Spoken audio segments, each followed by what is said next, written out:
All right, look at this. I think we're live, everybody. Good to have you. This is Pat O'Meara. I am the chairman and CEO of Invenium Capital Partners. We're excited to have the folks from Citi here with us. We've got Lubna, who is with us, and Sophia, and Lubna Reggie. I just messed that up so badly, didn't I? Sorry. Is joining us, as is Sophia Bantanidis, and they are going to share with us a little bit about their tokenization report that they came out with not that long ago, and so let's go around and maybe do a few introductions. You know Sanjay and I, but we'll do some introductions for those who are new. But maybe we'll start with you, Lubna. Do you mind giving a quick introduction of yourself and what you do at Citi? Yes, sure. So my name is Lubna Regragui. I'm part of the global markets team focused on digital assets and blockchain. I have joined the team a year ago, and prior to that, I have an experience on the debt capital market, so traditional bond origination. And the idea is to see how this could apply in the blockchain and DLT universe as we shift to that ecosystem. Today's conversation will, however, be purely focused on the GPS report, which comes under Sophia's coverage and my contribution there on the tokenization topic. Wonderful. Sophia, thank you so much. Lubna, great to have you. Sophia, thanks so much for joining us. It's wonderful to have you. Tell us a little bit about yourself and what you do at Citi. Yeah, thank you so much for having me. Great to be with you guys. Hello from London. So I sit in a very different part of the bank to my colleague Luca, but we work very closely together, particularly on this report. It's a prime example. I sit in a part of the bank that's called CGI. That's Citi Global Insights. It is Citi's thought leadership division. Think of it like a think tank. And what we do is we put out thought leadership papers and reports, like the one we're going to talk about today. Within CGI, I sit in a team that's called the Future of Finance. And we think about the future of financial services, not so much what's going to happen next quarter or next year or further down the line. And it is in this context that we publish the report, Money, Tokens, and Games, Blockchain's Next Billion Users and Trillions in Value. And I would encourage everybody to download our report. In fact, it's the most frequently asked question that I get. How do I get my hands on a report? Is it publicly available? It is. You have the QR code up there on the slide. But also, if you just type into your browser of choice the words money, tokens, and games, and the word Citibank, it should be the first thing that comes up. Sophia, it's a pleasure to have you. Thanks so much. We're excited to hear from you. Sanjay Vatsa is the president of International for Invenium. Sanjay, would you like to say one or two words before we begin? Sure. I'm happy. As a Citi alum, I'm glad that you guys are here and talking about money, tokens, and games. We are looking forward to your report. I'm president International, and we are seeing a lot of momentum on the tokenization world coming from various countries around the globe, and the regulators getting very engaged in it. So look forward to having an engaged discussion. And maybe we'll just start with, we've been talking about tokenization for a long time. Invenium, has been going since late 2016, early 2017. We got started with a tokenization capability in May of 17, and then we tokenized common equity in late December 2017, and the first third-party debt in February of 18. But it was very difficult to get adoption, and nobody could take receipt of that who was getting audited, right? So it was a very difficult thing. And the only real people who were participating were family offices. So, some of us have been in for a long time, but everybody's been talking about it for a long time. Why are you writing this report today? And what drove the creation of it? Yeah, that's a really good question. I think I'm going to jump in and take this one.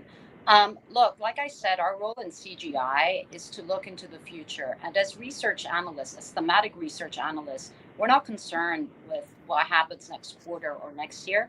It's further down the line. And that's where we think blockchain fits. And hence, we thought it would be an interesting topic of the report. But not only that, let me tell you a few things and pick up on some of those comments that you made.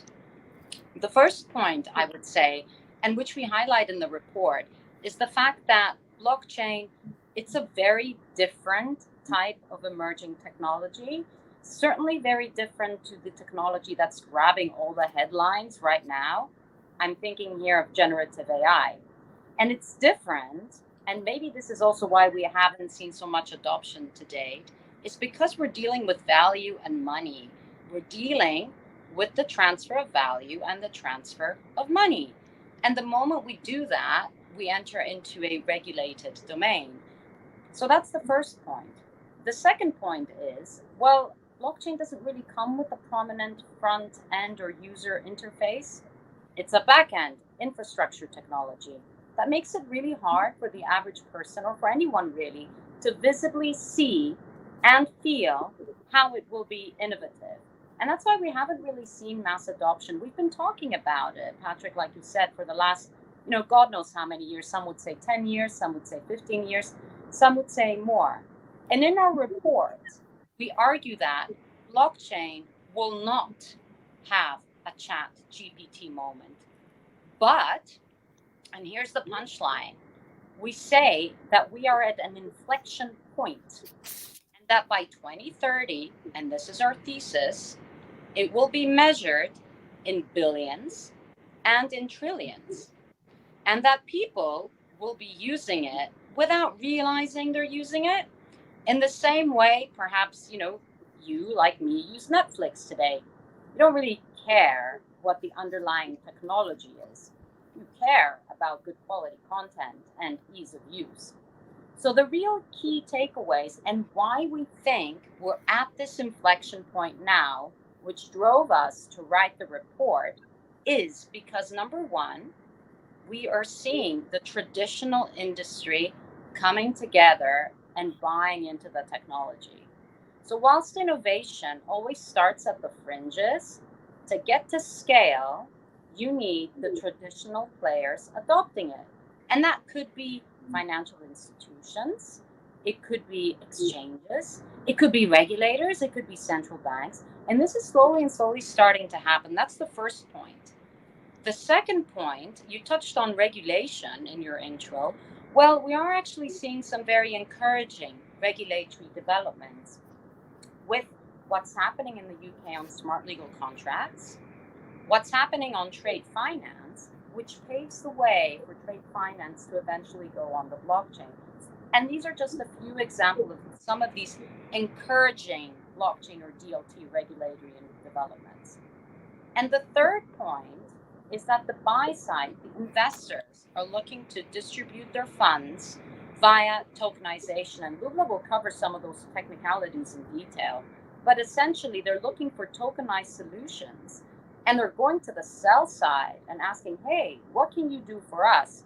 So we have witnessed, and I'm sure you guys and the people on this call have seen some of those announcements by private market investment firms launching tokenized funds to reach a new class of investors. So I hope that helps paint a picture for why we think that this time it's different, and what ultimately drove us to write a 160-page report. Sanjay? Yeah, I think so. Thank you very much for that, Sophia, and really appreciate it. And putting that in context, why now? Why it was not there before, right? And you're absolutely correct. There is some regulatory tailwinds that are happening that actually are pushing this forward.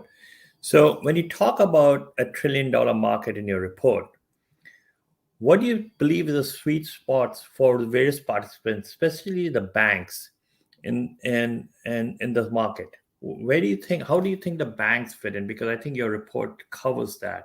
I mean, you can talk about other participants, but I think it's very important, as you said, Adoption will happen when the institutions come into play, and banks are very critical in this space. So turn it over to you, Sophia, and Lubin, I'll leave it for one of you to answer the questions.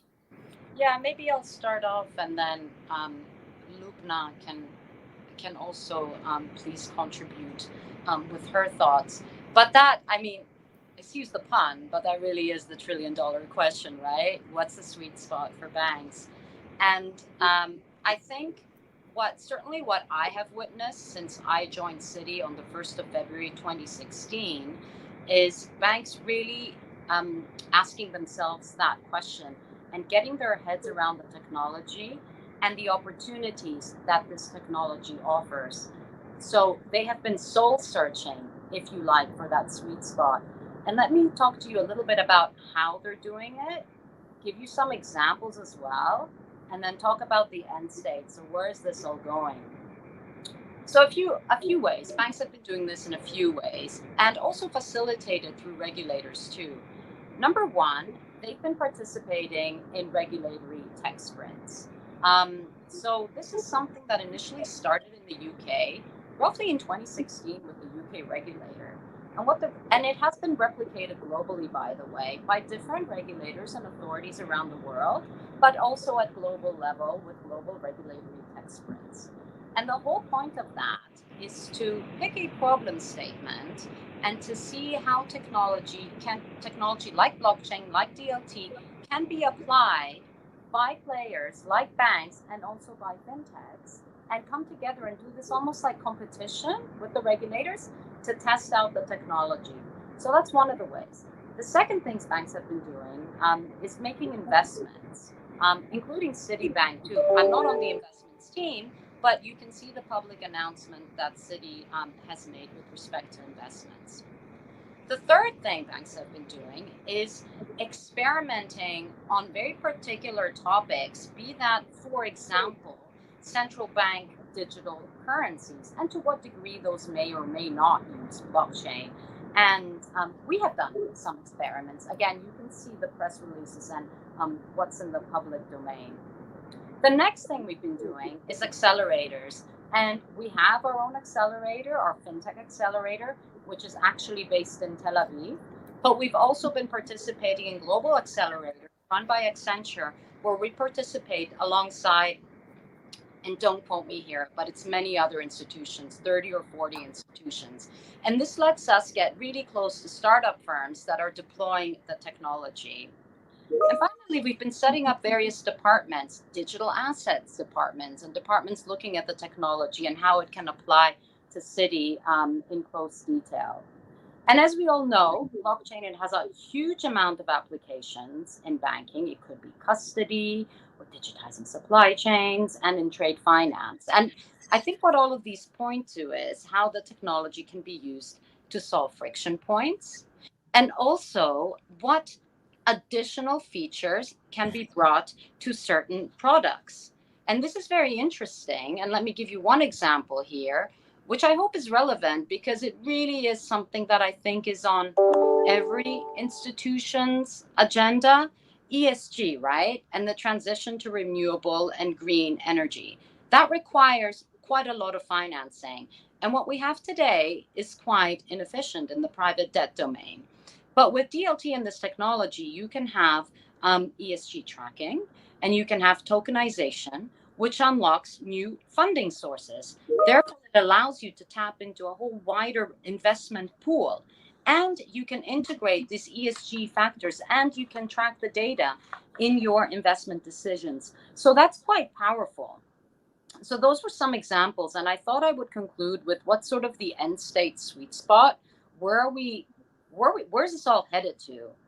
Well, I think we're moving to a boundless virtual economy where markets don't open or close. Digital asset on and off ramps are limitless. And even metaverse activities, another topic we wrote about, are widespread. And we're going to see digital assets embraced, and assets existing in different forms that could be traditional assets or digitally native assets or tokenized versions of traditional assets. I think banks are still going to be, trust anchors, and they're going to continue to safeguard clients' assets in the same way they do today, But here we could be talking about a whole new different asset classes. And I think for all of this to happen, of course, we're going to need things like industry-wide operational standards, good market infrastructure, and a supportive, good, sound, and robust regulatory framework. I'm going to pause there and maybe invite Lubna if you would like to add anything. Thanks, Sophia. I think you've covered most of the, all of the main highlights there. But if there's one thing I want to focus on is that there is not one single sweet spot that the banks will change their focus to focus on going forward using blockchain. The banks will continue to do the core business they've been doing before. It's just that they will be doing it differently, and they have the opportunity to do it faster, in a more efficient way, at lower costs, and opening up new opportunities. But the core of the business will not change. It's only opening new doors. It's like when we Sophia used the example of the cinema and Netflix. The movies did not change when we had a new technology and a new way of displaying them. It just opened up new opportunities and new, slightly different use cases, but the core of the business is still the same. Yeah, absolutely. And I think the key is how will change of store of value change the franchise of banking per se, right? Because, and recently I wrote about Tower Records as the tip of the spear for distribution of music. And it used to be vinyl, then it went to CD, or went to cassette, then it went to CD. But in the move to digital, the need for the brick and mortar went away. And in a transfer of store of value, what are the franchise transformations going to be for those who are not creating, who are not producing, and who are not distributing in a digital form, but have been distribution on a one-on-one basis? What's the evolution of that going to be for them? And I think it's going to be as transformative as the internet was to retail, is what this is going to be to banking. And if you are not at that creation production standpoint, your ability to get left behind, I think it's going to be dramatic. And so I think your report is paving the way for this great discussion across the entire industry. And I think with that, I'd just like to throw it to you and say, would you share with us a little bit from your report? And we can go through all the pages, or we can go one at a time, whatever you'd like to do. I'm going to leave this up to you, Sophia. But there's a couple pages that, boy, really interest me when you sent it to me ahead of time. So I'm going to turn the mic over to you. Okay, that's great. Then, what we're going to do is, because Lubna and we specialize in different parts of the report, we will be covering the presentation together. So as we go through the slides, I'll talk to some of them, I'll hand over to Lubna, and so on and so forth. But perhaps if I could kindly ask you, because I'm not controlling the slides, if you could click so I see what the next slide is, please. Okay. I won't be covering this in any detail. This slide is here for background information. It's really there to set the scene and to explain a little bit about the similarities and differences between the term blockchain and distributed ledger technology, DLT. Of course, DLT being the broader term, referring to the broader set of technologies, right, that allows multiple parties to access and update a shared database without a central authority. And then blockchain being a specific example, I suppose, of a DLT. If you then perhaps move on to the next slide. Yes. Okay, really good. So how we're going to scale blockchain technology. I personally quite like this slide because it's sort of summarizes our whole report and our whole thesis. But let me just take a step back and explain to you the lens through which we are analyzing blockchain technology and what we have used as a reference point in our report. Now, this isn't on the slide, it's in the actual report, but what we how we have described it and how we have analyzed it is to say that it is a type of disruptive technology. And we have actually used as an anchor the academic definition of what constitutes a disruptive technology, the one by Clayton Christensen, which many of you may know. And we talk about how blockchain really fits many of those characteristics in the academic definition, if you like. And building on that definition, we explain why we think we're eventually going to get to the billions of users and the trillions of dollars in value. So, billions of users, how we're going to get to it? Well, the answer is in actually the title of the report, Money, Tokens, and Games. So, taking the first one, money, here we're thinking about CBDCs, otherwise known as central bank digital currencies, where we think that many countries with large populations are eventually going to adopt it. And I'm going to go a bit deeper into CBDCs later on, but this is just the headline I'm giving you. So that's the first point, money. But it's not just about money. And we also cover in our report gaming and social too. There were 3.2 billion gamers last year alone. And we think the next generation of gaming is going to include tokenized assets, largely driven by Asian game studios, and then with the West sort of making that innovation mainstream and really scaling that. And then the next is social. So decentralized social media on a blockchain, or art, or fashion, NFTs, all of these things, and also the metaverse and micropayments within the metaverse that will be blockchain based. So for those three reasons, we think we're going to get to billions and billions of users, our first thesis. The second thesis is trillions of dollars in value. And again, we say in our report that this is driven by different things. We don't single out one specific driving force, so that's also important to remember. We talk a lot about money, and we talk about CBDCs, regulated stable coins, and bank issued tokenized deposits. We think, maybe up to 5 trillion of those by 2030, and maybe half of those would be blockchain based. And in fact, in our report, we have a graph, if you look at the underlying report, which shows you which central banks are experimenting with DLT and which are not. And then we talk about trade finance as well. It has been a wasteland so far, a little bit for blockchain projects, but legal reforms, like I mentioned in my introduction, are on the way, and they're paving the way to legally recognize digital trade finance documents. And that's a first step before they can be put on the blockchain. So we've got some figures in there for the trillions that we think, the 1 trillion that we think will be tokenized by 2030. And I mentioned these reforms are being led, they're being driven out of the UK. And you might be thinking, well, that's all very good, but, I'm not in the UK, and why is this relevant to the rest of the world? It is quite relevant, actually, and we do explain this in our report. It's very relevant in the global context because 80% of trade finance is actually based on UK law. And then we also talk about digital securities and funds that will take off in tokenized forms alongside the private assets that will be issued also in tokenized versions. And taken together and in aggregate, we get to several trillions of dollars in value by 2030.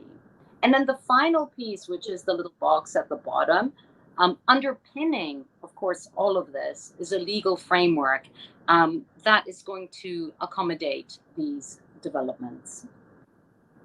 So if we look... No, please keep going. I'm sorry. I was going to ask, I was going to make a comment. Please go ahead. No, make a comment. So I think that I love these three theses. I love the way that you started, and I want to bring it back a little bit to money, games, and social, and we want to focus on the money and the tokens, but it's important to remember on the games that much of this came out of gaming. And I'll to go back, I was at the when I was at Bear Stearns in the 90s managing tech portfolios, and Mary Meeker, who at Morgan Stanley at the time, her son, who was a recent college graduate, wanted to make markets in the in-game money. And he said, we are trading this. We're trading it back and forth. I think I can make markets on this. I can arb it. And she sent him over to me to talk to me about it. And and he sat down and he explained this. And I watched him, didn't participate, but I watched him. But this was the origins of Zen Cash, and in there the e-money that was coming out of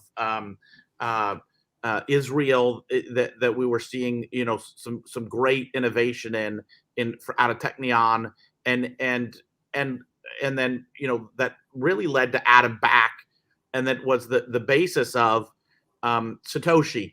And when we talk about this transformative digitally native money, it comes from a generation that grew up living much of their spare time digitally native themselves, right? And I think it's important that as we think about the future and how we're going to do that, it's an evolution coming out of where people were spending an enormous amount of their free time, and then saying, now how do I tie together these digital realities with the physical reality, and do that in a manner where I can store value digitally.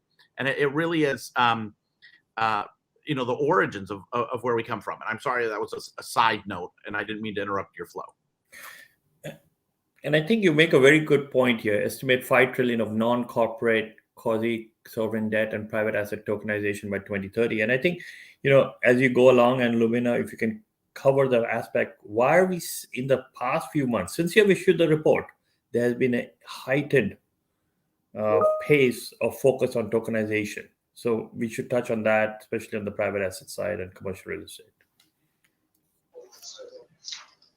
Sure, I can take that one. I think the increase on the tokenization pace that we have seen in the past few months is due to reaching kind of an inflection point, as Sophia mentioned, because from one side, we are seeing an increase in interest and focus just from everyone, because we're hearing about that word a lot, and there is a lot of potential that is being described. But on the other side, we are seeing a bit more regulatory focus and regulatory clarity from different jurisdictions. And this is what is pushing it forward and setting the pace to some extent.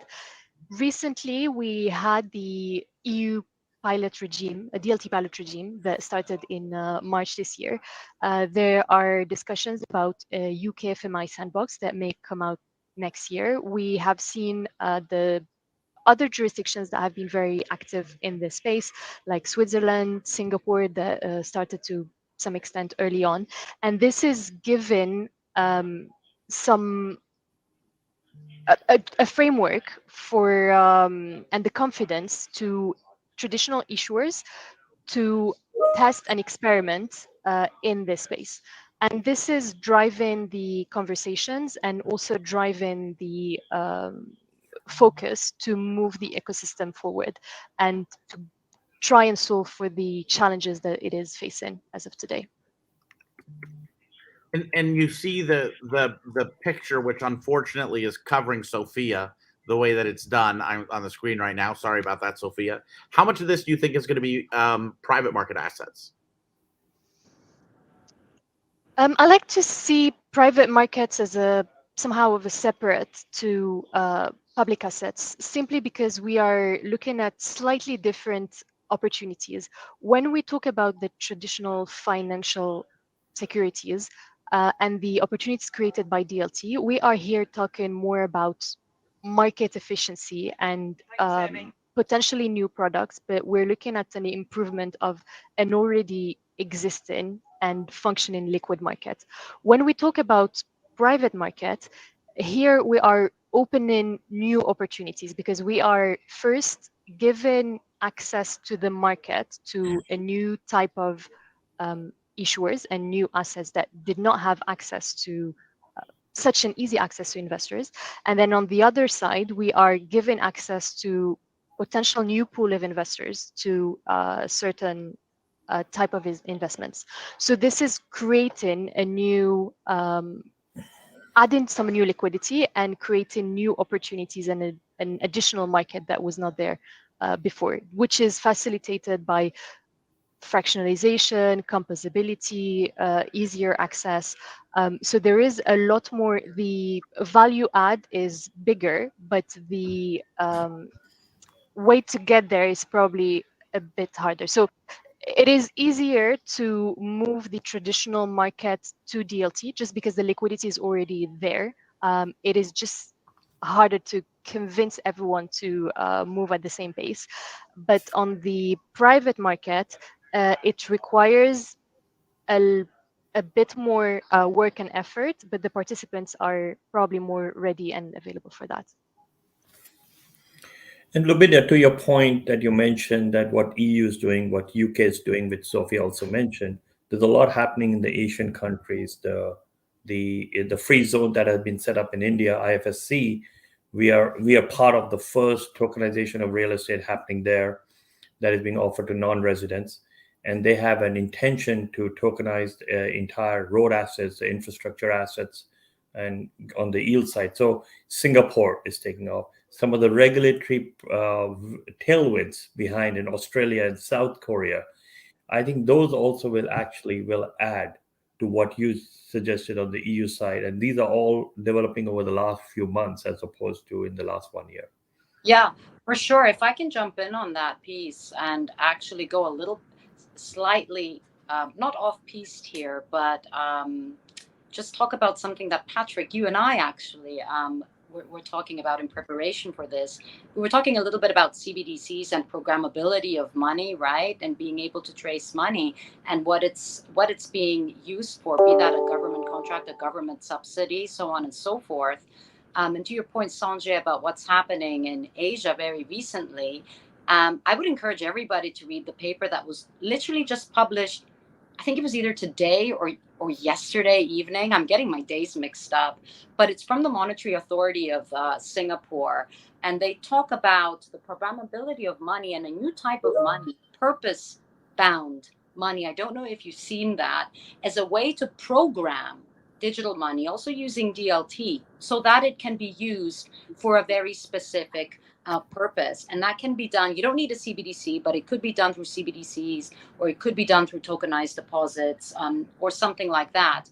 And this was actually the result of various experiments that happened between the regulator in Singapore, the Central Bank of Korea, the Central Bank of Italy, the International Monetary Fund, and various private sector players. So yeah, I would encourage folks to read that. That's quite topical and relevant. Yeah, and Sophia, as you know, there's very real concerns about the surveillance state and their control over CBDC, and they're trying to exert control over stablecoins today, right? And over crypto, frankly. You know, I think that the obvious use of CBDC is that every large government contract that gets paid uses CBDC, so we can find out which wallet that CBDC ends up in. You know what I mean? And right now there is a fair amount of waste and fraud, and that is not traceable. So that is a clear use case. But talk to me about Citi's views on privacy and those concerns around the surveillance state. Yeah. So whilst I work for Citi, I can't exactly say what Citi's line is on these things. I can talk to you from my perspective in research and what we see in research happening in the market. So just to be very, very clear on that. So if you think about privacy, the moment CBDCs broke out into the world, and I think the first time I started working on this when I was working in transaction banking at Citi in my previous job, and it must have been in 2016, 2017. The first concern that the public, that the ecosystem, that the industry players had, the top concern is oh my God, privacy. The government is going to be able to snoop around, track, and see absolutely everything. But of course, with what we have today, the central bank money that you and I can hold, which is only in notes and coins, is, it's not traceable. It's completely private. It's completely anonymous, even. So what you've seen happen is in the various consultation papers, discussion papers, experiments, investigation phases that we have seen take place around the world with the different central banks, the comments that the central banks receive from the public sector, the number one comment is about preserving privacy. And central banks have reacted. So, for example, I'm sitting in the UK. The UK has just consulted, well, they've done several consultations, but there's one more recent one on the digital pound, right? They received about 50,000 responses, if I'm not mistaken. And what we have heard them say at various conferences on this particular unit in the Bank of England that is looking at CBDCs, but also the deputy governor of the Bank of England saying that we know this is a huge concern with the digital pound, privacy, and also making it clear that they never promised that it would be fully anonymous, but that privacy would preserve, they would preserve privacy, and they welcome the debate around these issues, right? So that is certainly something to watch, and something where the industry, I think, has spoken quite clearly on what the concern is. And it also needs to be balanced against the jobs that law enforcement need to do to spot terrorist financing, to spot money laundering, et cetera, et cetera. So it's very complicated. All of these factors need to be taken into account. And I think that there's a couple there's a distinction between surveillance and control and the ability to manipulate. And I think those are and when we get into programmable money, if you recall the Bundesbank's programmable money series that they had, we were, I think, one of the main interlocutors in their first version that led to their second version, talking about how do you facilitate surveillance without control, where then you need to exert control, you need to use the judicial processes instead of by fiat, or there's a hidden process where you don't need to use a judicial process. And I think that extra judicial process is what everybody is concerned about. And we went down a little bit of a rabbit hole. I'd like to come back up if we can. And Tom, can you take us to the next page here? And for all of those of you who don't know, Tom Blandford's the guy who orchestrates all these all the time. But we're talking about the size of this and the growth rate and blockchain. Yeah. Take us through this a little bit. Yeah. So here, let's take a step back. And what we did is we looked at emerging technology in general, and blockchain is just one example of an emerging technology, albeit a small one. And what we looked at the TAM, when we asked ourselves, how big is the market going to be by revenues? And we got these figures from Gartner, from other firms, so on and so forth. And what we see is that the nearest term impact in terms of number of years to reach mass adoption is AI. It's much bigger as a general purpose technology, bigger than blockchain. And also cloud and metaverse are also bigger than blockchain. So the AI TAM is about $500 billion, and the time to impact is much shorter when we compare it to blockchain. It's like 2 to 4 years. And by that, we mean when it becomes significant for the user base. When will about a third of the addressable market use it? Now, by contrast, and in sort of complete contrast, DLT is going to take longer to go mainstream, maybe 6 to 8 years, something like that. But the TAM growth there, it's quite high. And you're probably wondering, well, why? And this comes back to what I mentioned in the very beginning when I said this is the key takeaway. Because you are seeing slowly and slowly, and you're getting big institutions, corporations, be that financial institutions, central banks, all the stuff we've discussed. Basically, you're seeing the traditional sector beginning to adopt it, albeit initially in trials and proof of concepts. Yeah, but that's sort of the reasoning behind the slide. And if then we can go to the next one, Hey, actually. can we pause? Can we pause there real quick before we go to the next slide? Yeah, sure. I'd like to, and I'm sorry that I'm breaking your flow up here because you were on a roll. But one of the things that I want to push back on is, if we think about Tim Berners-Lee and his article on semantic web, he assumed that everybody's going to own their own agent, their own AI agent. Where they hold their own data, and they're going to be able to push that data to different users. And he had a vision of the web, not as where that it was centralized, but it was fully decentralized and networked, not just in the transmission of the data, but in the storage of the data, always lived at the edge. And you used AI engines to control how your data was distributed, and it wasn't centralized data. To do that, he didn't know how to do that. Blockchain and zero knowledge proofs we maintain are the only way to maintain a proof of state of data at a given point that are going to prove that. So we would suggest that AI with blockchain is how we achieve that distributed data architecture that Tim Berners-Lee talked about in 01. And so I know that these are all different, but they're all going to touch on the Venn diagram. Do you know what I mean? They're all going to overlap to a degree, and they're going to add value to each other in the synthesis of the technologies, making the other more robust. Yeah, absolutely. I think you put that so eloquently, and I love what you said about how these will all come together and touch on each other. In fact, one of the more recent questions we asked ourselves, and it actually comes back to the report we wrote before this report. So our big flagship report from last year, which was on metaverse and on money in the metaverse, which now many people are interested in following the recent announcement we had from Apple. But one of the things we asked ourselves is, well, what is the link between generative AI, for example, as a technology, and the metaverse? And our thinking is that actually it helps the metaverse. It will help it grow because you can produce content much faster.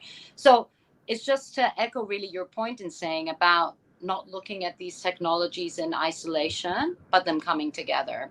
I don't know, Lubna, if you'd like to add anything or. I think that was very comprehensive. Yeah.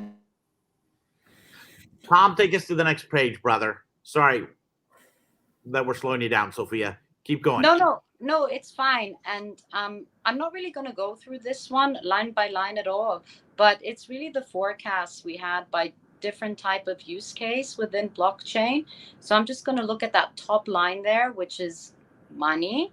And like I said, money will help us get to the billions and the trillions. So if we look at CBDCs or digital money 2.0, if I can put it that way, and regulated stable coins, we estimate a couple of billion users and 5 trillion by 2030, because we think that based on what we're reading and the publicly available material, and the nuance of the discussions really, that India, the UK, and the Eurozone, but not only those, but just taking those as an example, so 3 really big economic zones, will likely have a CBDC rolled out by the end of this decade.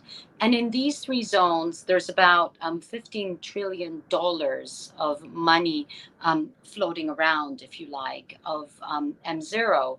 And we think that this 15 trillion, or based on the IMF's projections, that will go to 26 trillion by the end of this decade. And then we assume that 20% of that will flow into CBDCs and digital money 2.0. And this 20%, it's not our figure, it's not our projection. It's based on what the Bank of England has said in various speeches. That's where we get that 20% from, that it could potentially reduce commercial bank deposits by CBDCs if 20% gets introduced. So then we went through the same discipline and did a similar exercise for all the different categories. And by talking to our colleagues who are real experts in this, who actually work in trade finance, for example, so on and so forth. And perhaps in the interest of time, maybe if we want to move to the next slide. And let me just tell you very quickly what the next set of slides covers, in case you'd like me to cover this, or if we want to flip to Lubna to talk about the tokenization and the trillions of dollars in value. Let's, just for the sake of time, because I think we're running up on it. If that's okay, Sophia. Yeah. Lubna, the floor is yours.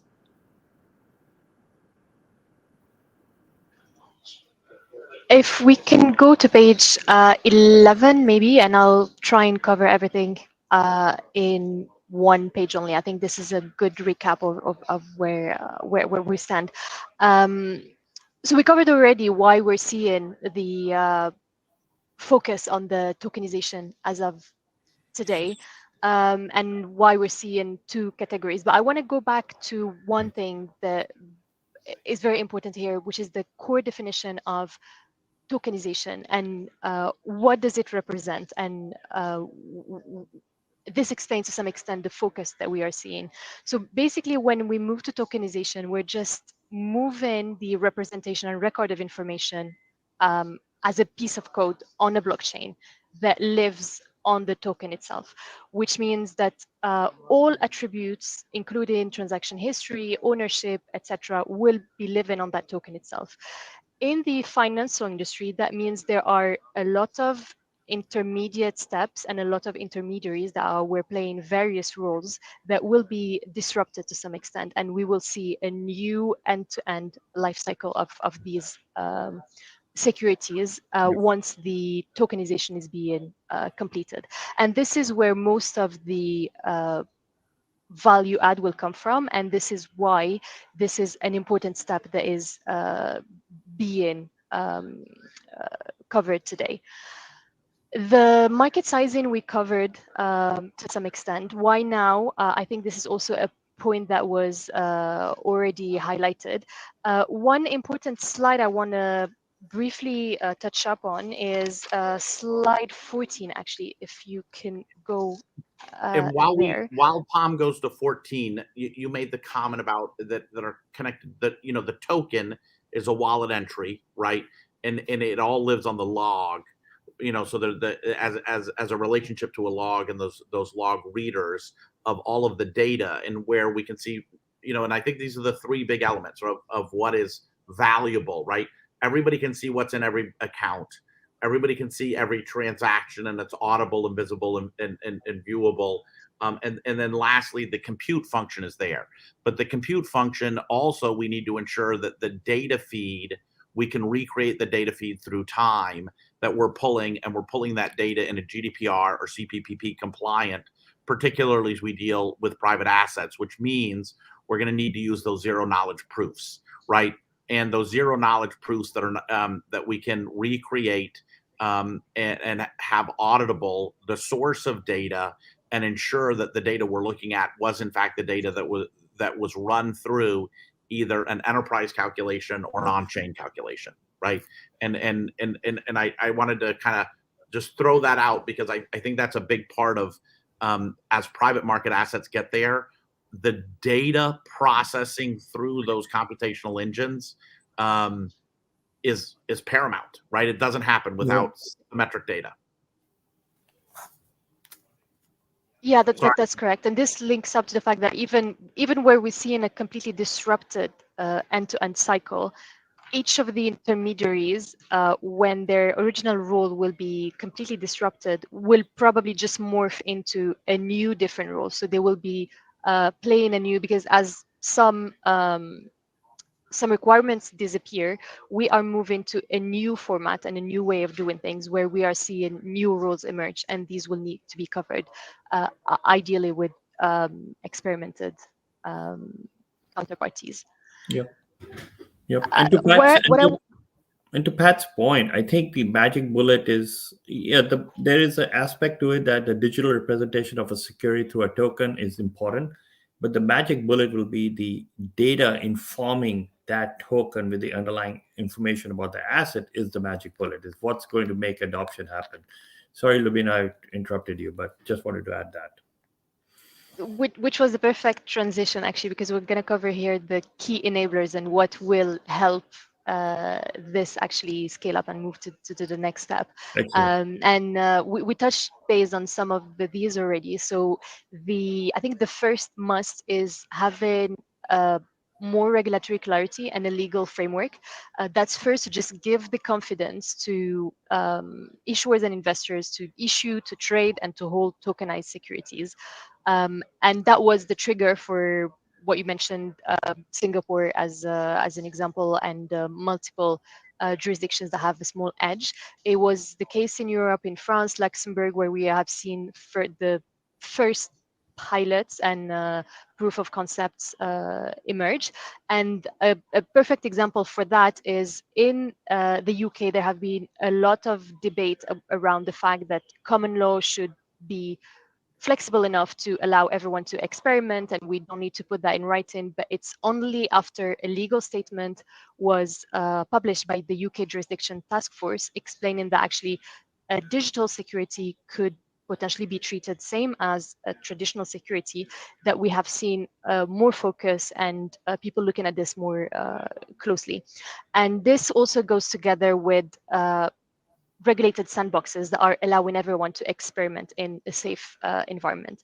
And as a next step, what we will need to see is trusted markets infrastructures being built and going up to scale. And this needs to cover every step of the process. So issuance, trading, clearing, settlement, custody, and due diligence. As we are seeing for the time being some market disruptors and that are starting to look at these opportunities, as there is a big gap to fill in. We are also seeing the incumbents and the existing FMIs invest heavily and look into that space to try and scale up. So this is what will bring things together and will probably make an end to one of the biggest challenges, which is the fractured liquidity, where we are seeing small experiments happening, but in small pools with very little liquidity and very little secondary market. So as soon as the interoperability is achieved and there is bigger connectivity, this could help scale up and move to the next step. So these are the main enablers, to just recap in just a few sentences, and where we will need to see a big focus and a big push for things to pick up and move to the next level and lead to the trillions of value. And when we talk about public versus private chains, right, there's very clearly a push for permissioned chains by certain regulators. But we also see that, and I view this a little bit, and I've used this analogy many times, right? When I was at Bear Stearns, we had our own VPN that we were very proud of, and no client data traveled over anything other than the VPN. And then we realized, the internet works just fine, right? And we no longer needed to maintain our own glass running from Boston to New York, right? But we could actually use that infrastructure. The infrastructure that's built on a public chain has, the world's largest development networks on it. But there's, and I think everybody sees EVM particularly as the most developed infrastructure. But talk to me about your view on where we end up, not where we are now, but where we end up. Or if you want to, just talk about where the intermediate steps are, right? Because it is interesting where we see, when companies like Franklin Templeton says, we don't care what the OCC says, they're not our regulator. We're going to do a public chain. There is no law that says I can't do it, and I'm going to use a public chain, and I don't care what their preference is. That preference has no basis in law, right? And when you're Franklin Templeton, you can do that, but not when you're Invenium, right? And so talk to us a little bit about, this world that we're living in, and public versus private. Indeed, as you mentioned, the public blockchain offers different opportunities, but the private permission offers more protection. Where are we going to land in the future? Protection for who? Protection for who? The incumbent banks? You said it offers more protection. Who does it offer more protection to? for the incumbent bank? For the participants actually, and Now, how is that? it is a safer environment. How? It's probably a transition phase where we're going to land is probably somewhere in between, but the interesting part is that we are seeing experimentations happening across the different uh, available options. So even if in certain jurisdictions this is not possible, there are experimentation happening in other jurisdictions. And same as the full ecosystem is evolving actually and just testing and with a proof of concept after the other, it's very hard to anticipate where we will end in the future, but I believe it will be somewhere in the middle. I want to be. I want to. I didn't mean to be rude by saying how. I wanted to understand what you were saying, right? Because I didn't. I'm not challenging. I'm just trying to draw out. Right? You said it's safer, and I wanted to give me a sense of.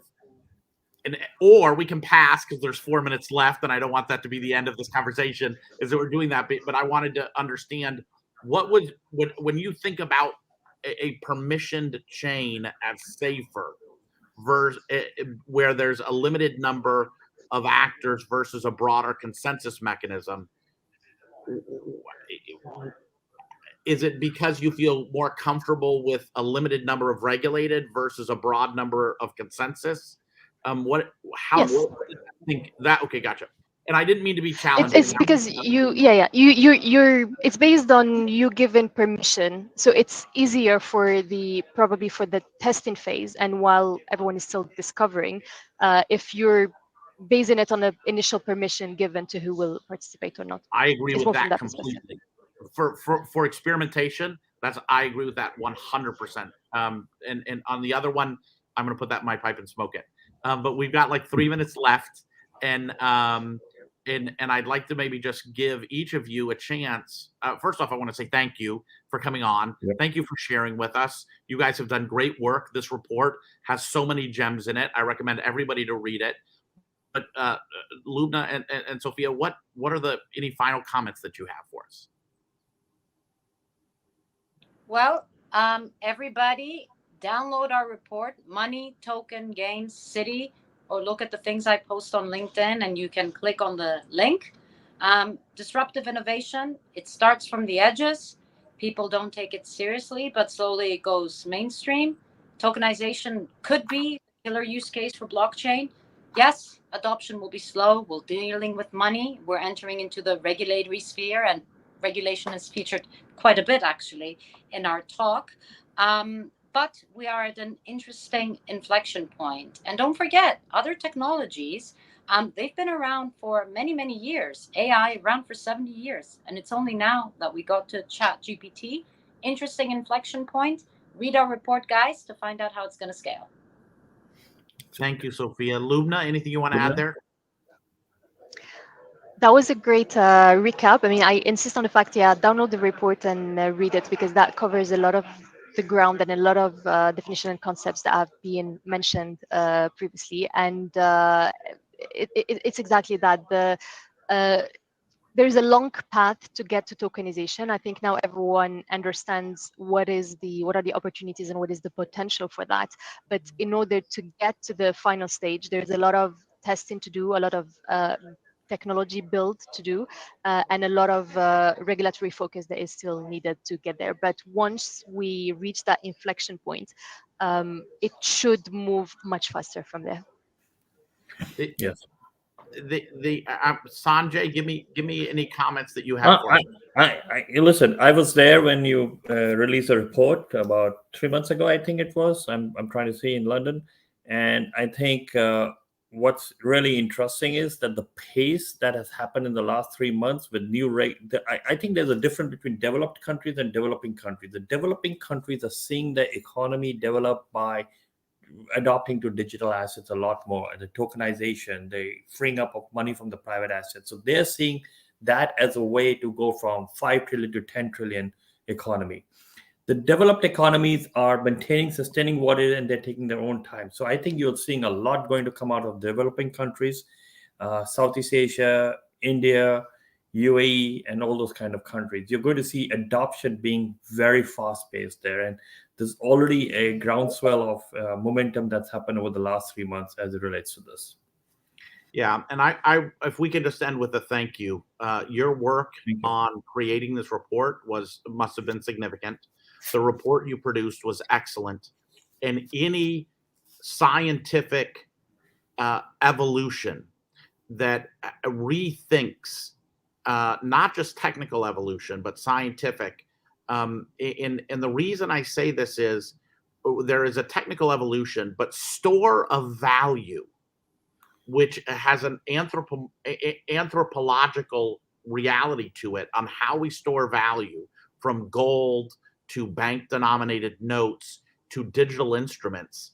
It is something that is a new mode of how we transfer data, how we transfer value, how we relate value to data, and how lack of data or surplus of data ensures value. And I just want to say thank you to all of you at Citi for grappling with this and putting such a strong mark on the conversation. And I think this is a guidepost that everybody will look to literally for years. So I want to say thank you, guys. Thank you. Thank you, Lubina. Thank you, Sophia. Thank you. Thank you very much. Thank you, everybody. Thank you, Sophia.